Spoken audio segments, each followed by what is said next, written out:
sabi niya yung first impression niya kay Justin Brownlee, hindi ganun kaganda. Yung first day of practice niya, parang may duda siya na, teka, hindi yata magtatagal tong import na to sa Ginebra. Ikaw, ano yung first impression mo kay Brownlee? Totoo yun.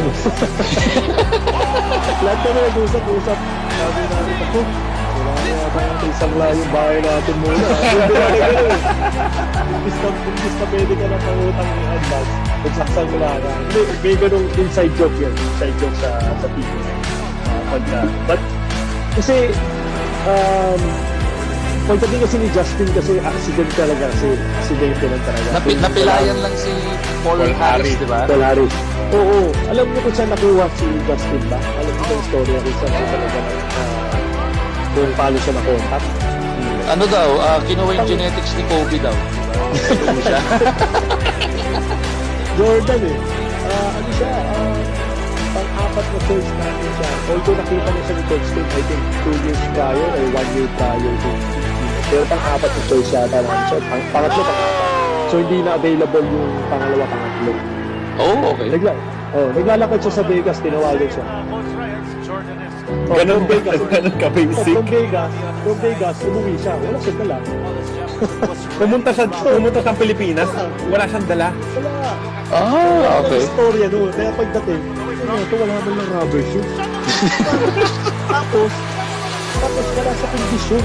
As in, hindi makatapos ng practice. Kasi wala ka sa kondisyon eh. Hindi mo naman alam na tatawagan ka ng ganun. Diba? Siyempre, as an import, waiting for a call, once you have an opportunity, and the funny thing about that is, I think, if I'm not mistaken, yung tinawagan yung tatawagan si Justin, tinanong ni Coach Tim, si Paul Harris. Magkaibigan pala yung dalawa, hindi ko alam kung schoolmate ba o same ang pinagdaruan nila ng high school or college. Okay. O parang ganun.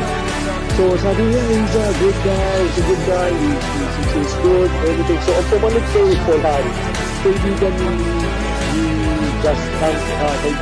pumalit kay Paul Harris, kaibigan niya, na nakwentuhan na niya before about Philippines.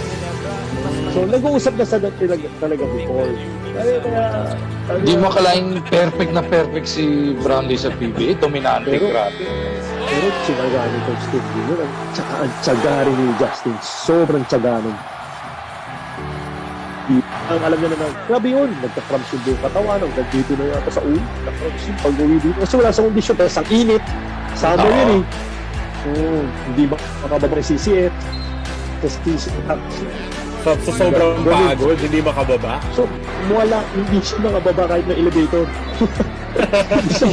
Ano na pang sabi na. Kaya naman pala ganun yung kwento ni Sol sa atin. Hindi na akalain. Ganun yun. Pero tinanong mo naman. Kailan nag-turn yung opinion mo sa kanya, Eli? Kailan mo na-realize iba itong important na kuha na? Grabe to. Siguro mga after 5 games, with a hand in your nakapag-adjust na siya. Nakapaglaro pa yata kami ng out of town game na talagang hirap na hirap siya. Bigger player. So nung naka-adjust na siya, tapos nag-extra work siya, as in 24/7 may nakatutok sa kanya, na trainer, tinaga talaga siya. Si Coach Tim is not a type of import, coach na magpapalit ng import unless talagang injured na siya. Very, lumabas yung pagka-relax niya, tapos ang bait. So, wala kang masabi. Actually, yung pagiging walang ka-ere-ere ng tao, napakalaking bagay sa inyo nun. Sa akin New Year yun. Dito na New Year sa bahay yun. Tuwa siya, nakakita ng fireworks. Never sa fireworks. Parang bata eh. Nakakatawa.